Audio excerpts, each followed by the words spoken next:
Salmo 34, versículo 8, diz assim a palavra de Deus: provai e vede que o Senhor é o quê? Bom.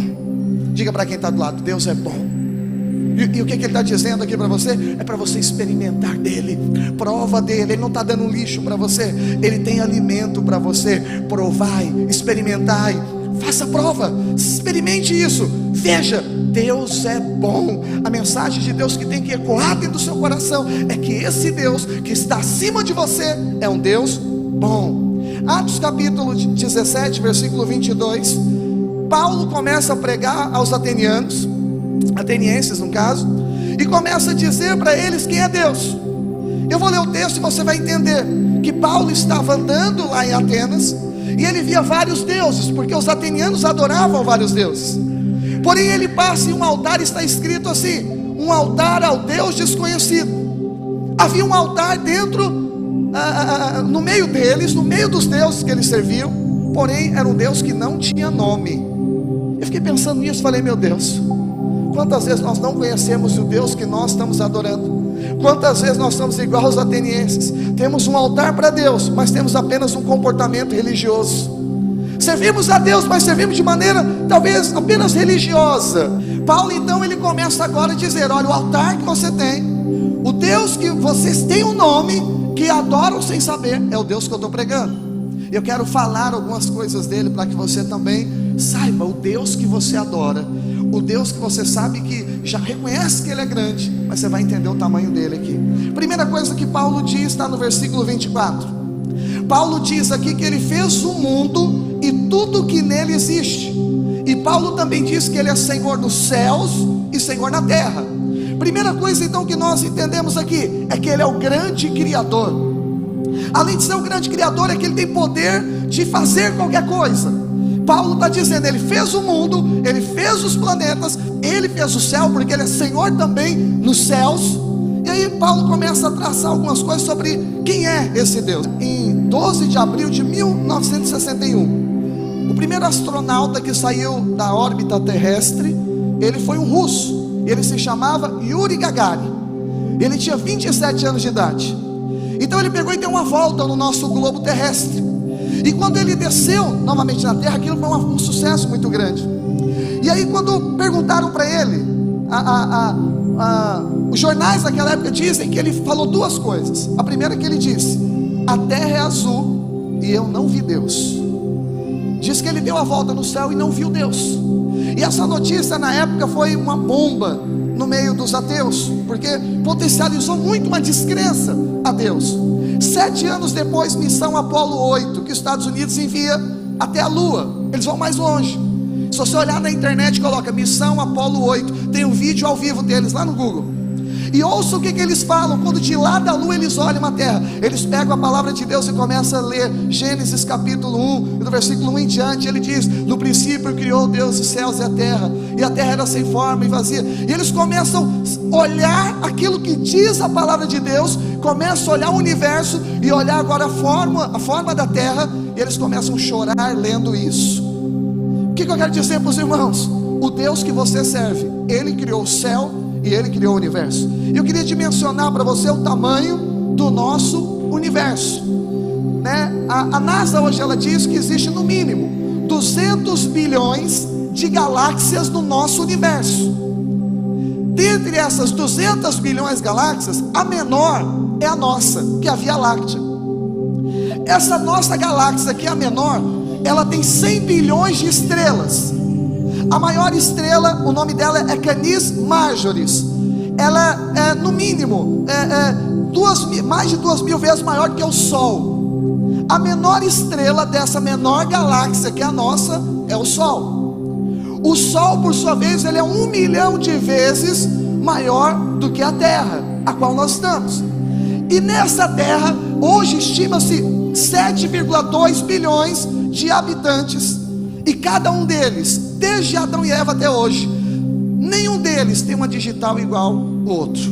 Você hoje tem 20 digitais. Pega 7,2 bilhões e multiplica por 20 digitais diferentes. Ninguém tem uma digital igual a sua, e ninguém nunca teve, e ninguém nunca terá. Estima-se que um ser humano adulto ele tem 60 bilhões de células, que Com a idade adulta, ele tem um cordão de DNA de 1,5 metro, que lá contém a cor dos seus olhos, quem você é, a sua personalidade e muitas informações, infinitas informações ao seu respeito. Então esse Deus que trata você como indivíduo, esse Deus que criou esse universo gigantesco, é o Deus que Paulo está anunciando aos atenienses, e que eu estou anunciando para você. Ele criou o céu e a terra, e hoje Ele é o Deus que você serve. Diga comigo, Deus é grande. Eu estava lendo algumas reportagens, dia 13 de novembro, eu não esqueci esse dia, do ano passado ainda, 13 de novembro de 2016, o UOL, o site O Globo, a revista Abril, fez uma publicação. NASA constata que o universo é 10 vezes maior do que eles imaginavam ser. Eu falei, uau! Qual é o resumo disso? Então Deus é 10 vezes maior do que eles não acreditam que Ele é. Deus é gigantesco. Esse universo que eu te disse, eles comprovaram agora, é 10 vezes maior do que tudo que eu te falei. E a palavra de Deus diz então, que esse Deus encontrou uma forma de fazer. O Salmo 33, versículo 6, conta como Deus criou tudo isso que eu te falei. Apenas um versículo diz tudo. Se puder projetar, Salmo capítulo 33, versículo 6, diz assim a palavra de Deus: os céus, por sua palavra, se fizeram. Como é que Deus fez os céus? Diga, falando. Como é que Deus fez o universo, pastor Alexandre? Que é 10 vezes maior do que o que eu te falei aqui. Estima-se, o homem acredita. O homem que não acredita em Deus afirma isso. A Bíblia diz que Deus fez falando. Mediante a palavra do Senhor foram feitos os céus, e os corpos celestes, que são as estrelas. Como é que Deus fez? Diga, soprando. Pelo sopro da sua boca Deus fez as estrelas. Essas estrelas que eu te falei, da nossa galáxia maior, a Bíblia diz que Deus fez ela soprando. Essa terra que é gigantesca, esse universo que é gigantesco, me perdoe, a Bíblia diz que Deus fez ele, pastora, apenas falando. E como é que Deus fez você? A Bíblia diz que ele quis mudar toda a linha de produção. Ele não fez você falando, Ele não fez você soprando, Ele deu fôlego de vida. Mas a Bíblia diz que com as suas mãos Deus fez você. Diga para o irmão que está do seu lado, você não é um número. Diga assim, você é uma obra-prima de Deus. Eu quero dizer, você que está aqui hoje, esse Deus que é soprador de estrelas, esse Deus que cria o universo falando, Ele resolveu criar você com as mãos dEle. Talvez você está preocupado com a sua conta de água que você vai pagar amanhã, com a conta que vai vencer, com o emprego que você ainda não conseguiu, com o horário que você vai acordar amanhã. Mas eu quero dizer, esse Deus tão grande, que sustenta esse universo na palma das suas mãos, a palavra de Deus diz aqui então, que Ele reside dentro de você de uma forma espiritual. Mas de fato, habitaria Deus na terra?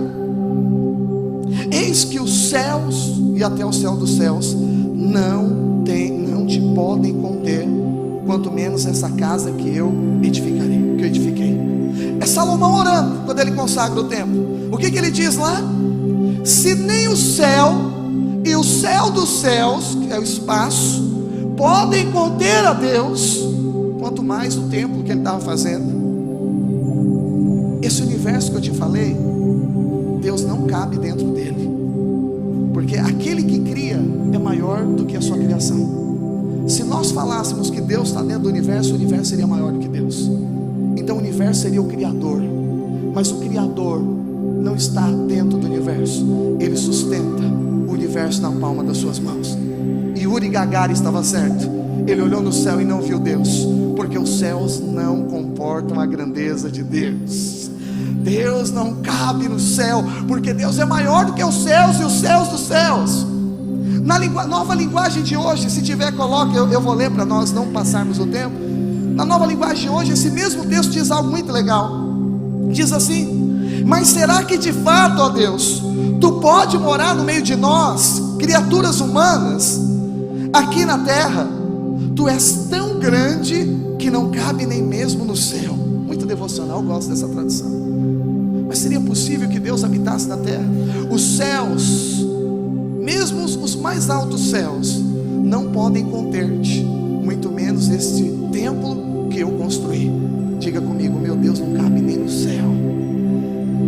Terceira coisa que Paulo diz, vamos encerrando aqui. Ele diz o seguinte: que não é servido por mãos humanas. Deus não precisa ser servido por nós. Tem gente que olha para Deus e fala: não, mas eu estou fazendo um favor para Deus, olha lá, se o Senhor não abrir a porta, porque eu estou servindo o Senhor. Deus não é servido por mãos humanas. Leia na sua casa Jó, capítulo 41, versículo 11, diz: quem primeiro deu a mim para que eu haja de retribuí-lhe? Pois o que está debaixo de todos os céus é meu. Tudo que está debaixo do céu é de Deus. E muitas vezes nós achamos que nós estamos um nível acima. E eu quero dizer, nós estamos pregando sobre humildade. E humildade é o estar abaixo daquele que tem honra. E eu estou dizendo aqui a honra de Deus, para que nós venhamos de nos manter abaixo daquele que tem honra, para que no tempo dele, ele libere sobre nós da sua graça e ele nos exalte. Posso ouvir um amém? Quinta coisa, Paulo ele diz que além da vida, ele também deu o ar que você respira e tudo mais. Respire assim, ó. Solte. Não era seu esse oxigênio, foi Deus que deu para você. Até o ar que nós respiramos vem de Deus. E quantas vezes nós nos levantamos dizendo: Deus, se o Senhor não fizer tal coisa, eu não vou mais para a célula. Se o Senhor não fizer tal coisa, eu não sirvo lá na sua obra. Se o Senhor não fizer tal coisa, eu não vou para esse congresso, eu não vou para o culto. Eu quero te dizer, até o ar que você respirou agora, foi Ele que deu para você. E o texto diz: além do ar, tudo mais. O homem, João diz, não recebe nada se do céu não for dado. Toda boa dádiva vem do Pai das luzes, e nele não há sombra e nem variação de dúvida. Tudo que você tem, tudo que qualquer homem, crente ou não, nessa terra tem, vem do céu. O homem não recebe nada, não é só o cristão, o homem não recebe nada se o céu não der. Quem nos abençoa aqui é Deus. E quando nós reconhecemos isso, nós entramos debaixo da potente mão de Deus. Quando nós olhamos para o Senhor e falamos: Senhor, eu reconheço que se o Senhor não der, a minha faculdade não vai me dar, o meu currículo não vai me dar, a minha eloquência não vai me dar, mas se eu reconhecer que é o Senhor que me dá, você está se submetendo debaixo da mão daquele que tem mais honra do que você. Diga glória a Deus por isso. Sexta coisa, Paulo finaliza dizendo, as últimas coisas: ele fez toda a raça humana e estabeleceu tempo e limite da sua habitação. Quem fez você foi Deus. O maior milagre: ossos nascendo dentro de um útero. Ossos para crescerem precisam estar conectados em ossos. A vida é um milagre. A Bíblia diz que ele deu vida, que ele estabeleceu os limites e o tempo de vida. Salmo 139, verso 16, diz que Deus escreveu em um livro chamado Livro da Vida. Todos os dias da sua vida, a sua história já está escrita por Deus, diz a palavra dele. Por isso que ele está dizendo, estabeleceu um limite. Eu quero dizer para você, estar nessa igreja aqui não é um acidente. Estar nessa igreja, como eu falei em algum momento aqui, não é porque você gosta do louvor, do ar-condicionado. Você está aqui nessa igreja porque Deus estabeleceu para que você estivesse nessa igreja. Você está debaixo de quem lidera você. Não foi um acidente, não foi uma preferência, não foi conveniência, foi propósito de Deus, estabelecido em eternidades passadas. Deus estabeleceu, criou o limite. Você mora no bairro que você está, não é por causa da crise financeira. Deus estabeleceu o lugar da sua habitação, diz esse texto. Esse Deus estava lá dentro de Atenas, havia só um altar para Ele, mas hoje Ele está se revelando a você aqui, para que não haja um altar vazio. Só tem o nome de que é para Deus, mas na verdade quem é esse Deus? Não sabemos, é um Deus desconhecido. Para você Ele está manifesto aqui hoje. Ele se manifesta para você aqui. Ele é o Deus todo poderoso, Criador do universo, soprador de estrelas, que forma você no ventre da sua mãe, que te dá uma digital que ninguém tem, nunca terá na face da terra. Ele é o Deus todo poderoso, que tem um governo e um poder na sua vida. E aqui, como diz o apóstolo Paulo, fez toda a raça humana, estabeleceu o tempo de vida e o limite da sua habitação. Deus fez você. Por isso que você não deve mudar de casa só porque você quer mudar de igreja porque você não gostou. Você deve dizer: Deus, qual é o propósito do Senhor na minha vida? Porque o Senhor já estabeleceu tudo. Eu só quero andar na nuvem do Senhor. Ande debaixo do mover de Deus. Você vai ver como isso vai ser glorioso. Se submeta debaixo da mão desse Deus que é muito grande. E aí ao seu tempo, Deus vai exaltar você.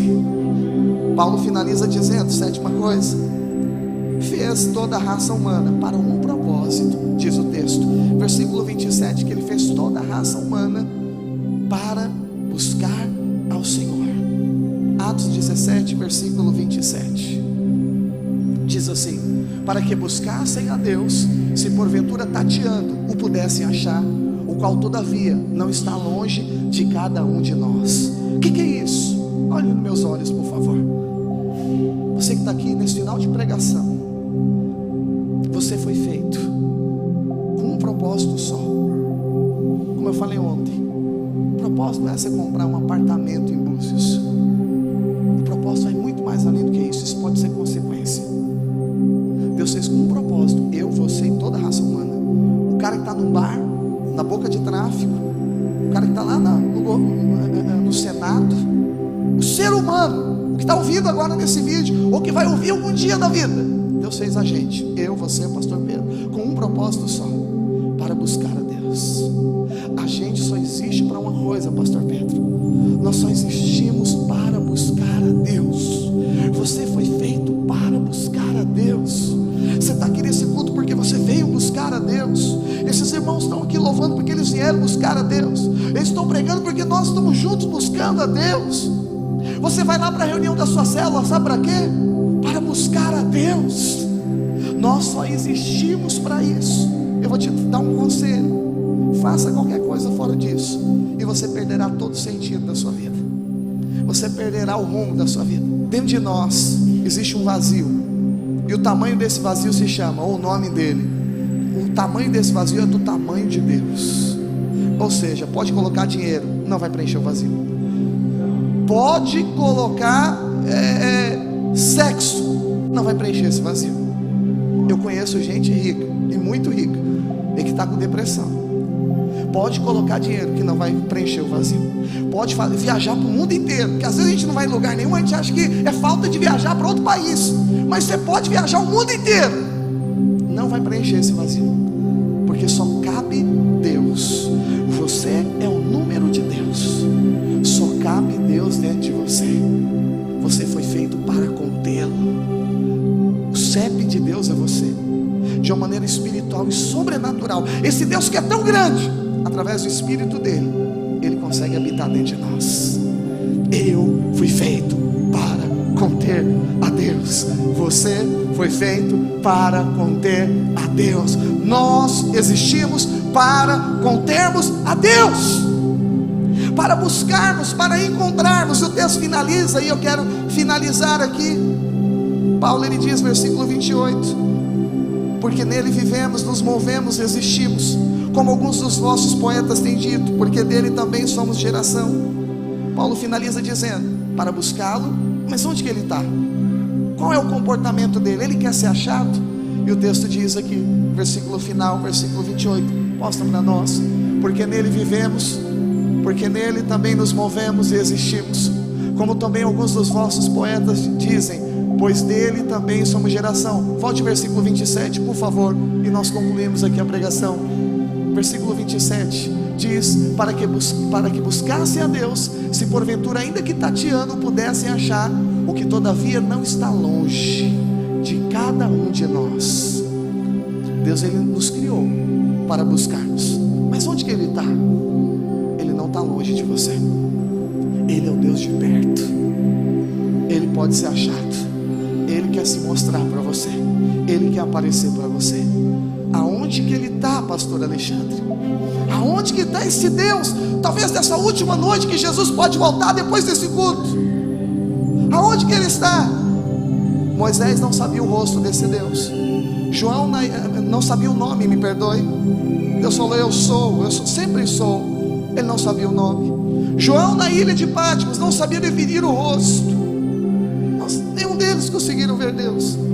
Mas você tem a oportunidade de conhecer. João disse que o verbo se fez carne e veio habitar dentro de você. Ele quer se mostrar para você. Você é o endereço de Deus. Você carrega a presença do grande e todo-poderoso Deus. Ele fez você com a mão dele, e Ele quer dizer aqui para você hoje: eu quero morar dentro de você. Fica de pé no seu lugar, por favor.